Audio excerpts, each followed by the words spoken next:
Telangana MLC కవిత గారు ఒక rally చేసినట్టున్నారు. ఈరోజు నినాదం వినిపిస్తుంది. దానిలో ఒకటి, కాంగ్రెస్ పాలన వద్దురా నాయన అని.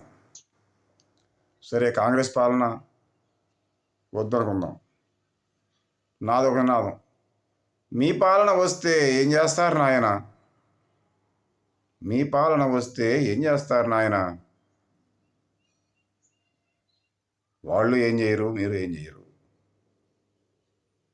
ఈ దేశంలో, ఈ సోషలిస్ట్ దేశం అనేటువంటి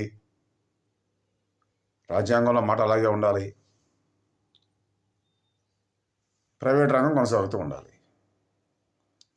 వందల కోట్లు, వేల కోట్లు, లక్షల కోట్లు సంపాదించిన వాళ్ళు ఉంటూ ఉండాలి.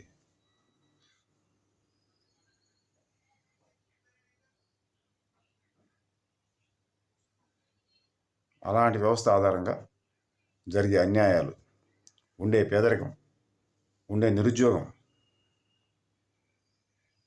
ఆర్థిక అసమానతలు, సాంఘిక అసమానతలు, అత్యాచారాలు, హత్యలు ఇవన్నీ ఉంటూ ఉండి అలాంటి ప్రజల బాధల మీద, బలహీనతల మీద బతికేటువంటి కొంతమంది నాయకుల వ్యవస్థ ఉండాలి. ఇదేగా మీ ధోరణి. ఇది కాకపోతే 75 ఏళ్లలో ఎందుకు ఎంత మారలేదు?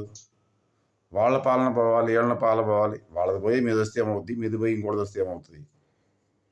ఇలాంటి సమస్యలు లేకుండా చూసేటువంటి చిత్తశుద్ధి, మనస్సాక్షి ఉన్నవాళ్ళు వస్తే అవుతుంది. కమ్యూనిస్ట్ ఇండియా వర్ధిల్లేను, కమ్యూనిస్ట్ విప్లవం వర్ధిల్లేను.